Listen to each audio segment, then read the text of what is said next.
আপনারা মাঠে রয়েছেন বা ঈদের দায়িত্ব পালন করছেন, কেমন লাগছে?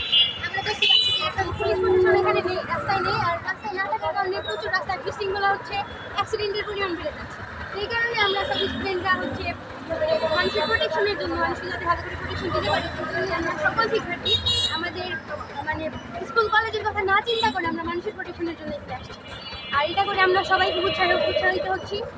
আর সবার খুব ভালোই লাগছে, সবাই মিলে যেহেতু একটা কাজ করতেছি। আজকে তো অনেক গরম, তারপরে কেমন লাগছে?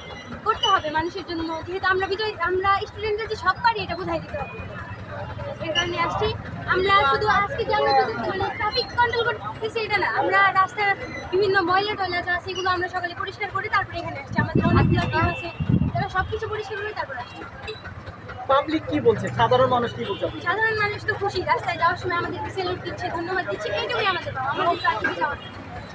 অনেককেই তো দেখতেছি যে যারা হেলমেট পরেনি বা ট্রাফিক মানে না, আপনারা তাদের উৎসাহিত করতেন বা বলছেন, ওইটুকু কি বলেন? আমাদের শিক্ষার্থীরা কোনো মানে যারা হেলমেট পরছে না তাদের কখনোই বলতেছি না ধমকের মতো শুধু কথা বলতেছি না, তাদেরকে বুঝিয়ে বলতেছি যে হেলমেটটা পরা মাস্ট, হেলমেট না পরলে আপনাদেরই ক্ষতি। এটা আমরা সবাই বুঝিয়ে বলতেছি।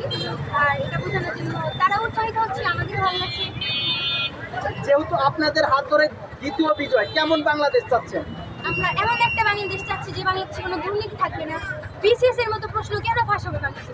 কোনো দুর্নীতি থাকবে না, কোনো স্বৈরাচার থাকবে না, যেখানে সব মানুষের সকল অধিকার থাকবে। এটাই চাচ্ছি আমরা, আমাদের তো এটুকুই চাই। ভাইয়া ধন্যবাদ। একটা আমি কিছু কথা বলি আপনার সাথে।